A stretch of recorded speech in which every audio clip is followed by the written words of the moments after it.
One of the things that real estate agents making cold calls are missing out on is when you're calling a prospect and they say something to the effect of, hey, we're all set for now. And they kind of trail off like that, or they sort of stay on the phone, but they're like, we're all set for now. Or when they say, hey, we're not looking to move right now, you're like, okay, gotcha. And people go into, oh, do you know anybody who's looking to buy or sell? Which is something, really don't go there. It just makes you look like you're desperate for a sale, and you're just trying to, like, if they can't help you transact, then you're trying to find somebody else who can, in a very self-seeking way. And that people are so used to that script. So, when they say not right now, okay. And so what I'll do is I'll ask a question, but listen to how I ask the question. I'll be like, okay, gotcha. Are you looking to do something like in the next 3 to 5 years? Or are you more than likely in your forever home? And the reason I'm saying, or I'll sometimes say, are you looking to do something in the next 3 to 5 years? Or if you did move, it would be further out than that. And then they'll usually say, well, I'm all set for now. And if they repeat that, then that kind of means you're not going to get more information out of them. But if they say they might say something like, oh, less than 3 to 5 years from now, or probably more like 5 to 7 years. Or they'll say, you know what, I really don't know. Okay, gotcha. So it sounds like nothing's really on the horizon, and this could end up being your forever home. And they'll say, yeah, this could be my forever home. Or they'll say, well, I know it's not my forever home. I just don't know when I'm going to make a move. So that's probably not necessarily a full-on lead, but somebody that you definitely want to keep an eye on. Maybe you could call it a lead just so it doesn't fall through the cracks. But the point is, you have to hear what somebody is saying when they don't clearly articulate it. And part of the reason they don't articulate it is, number one, they don't know you. You just called them out of the blue. They don't trust you. Number two, they don't do it because it's a cold call and they're already irked by a cold call. And so they just kind of are a little bit cagey. Number three, they don't tell you that because they think when you are calling to ask them about their real estate needs or plans, they think the only thing that you're looking for is immediate business. And if they think you're only looking for immediate business, then they're just going to say, no, I'm all set. Well, all set, does that mean all set forever? Does that mean all set for now? What does that actually mean? And sometimes they just won't tell you. So, and I'm not telling you to dig and dig and dig. I'm telling you that there are certain opportunities that people are giving you by trailing off, by saying, hey, not right now. And then they're staying on the phone. Like, you can tell they're not hanging up, but they're still sort of engaged with you or waiting for you to continue the conversation.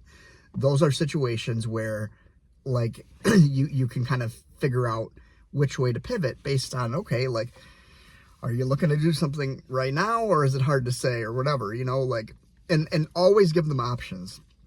Always give them options. That's how you ask the question. Number one, you say, is it hard to say? Or are you looking to do something right now? Or is it hard to say? It's almost like you're singing a little lullaby.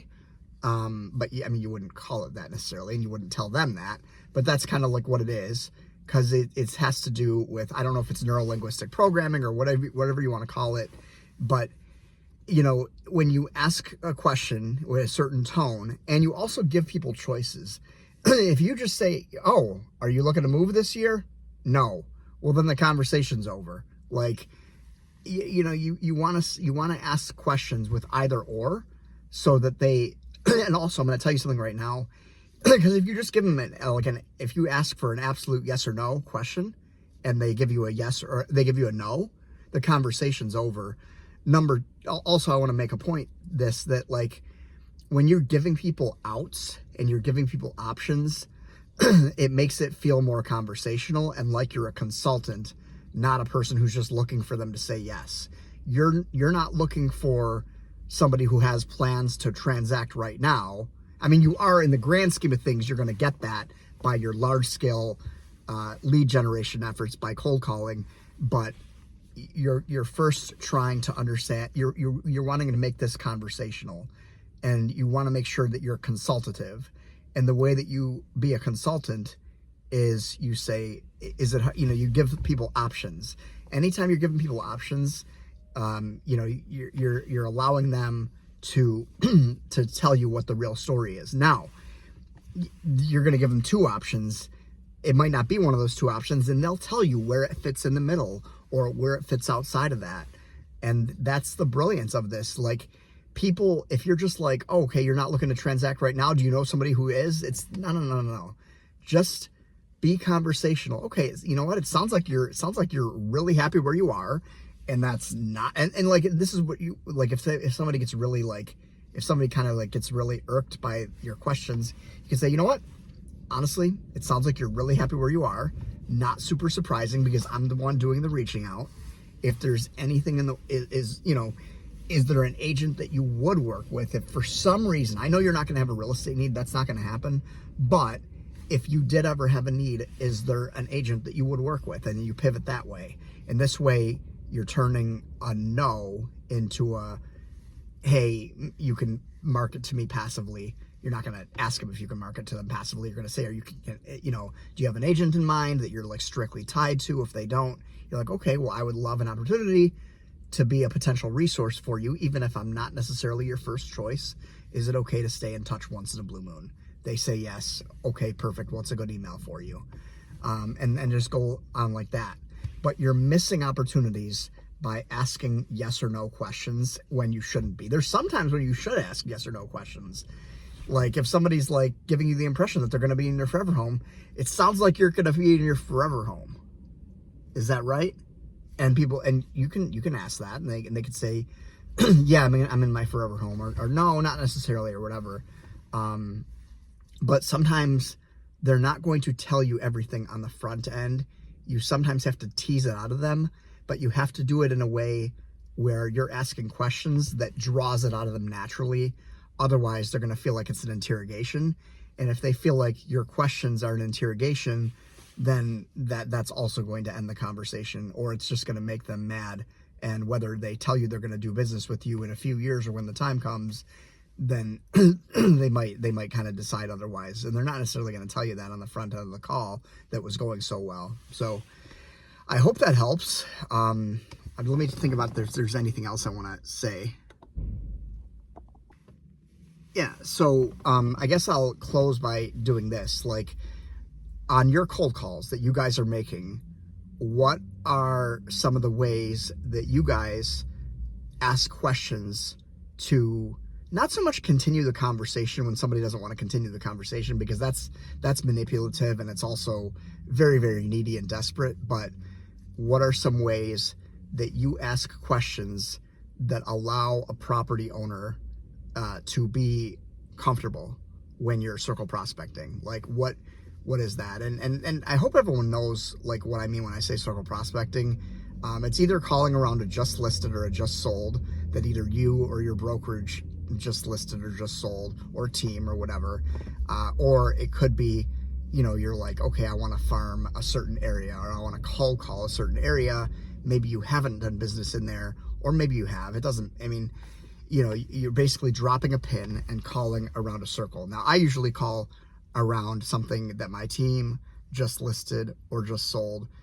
And the reason I do that is on the front end of a call, when you're building relationships with property owners, it really helps to have credibility. And if you're like, hey, you're telling them subtly, and like, hey, my team and I do business in this area.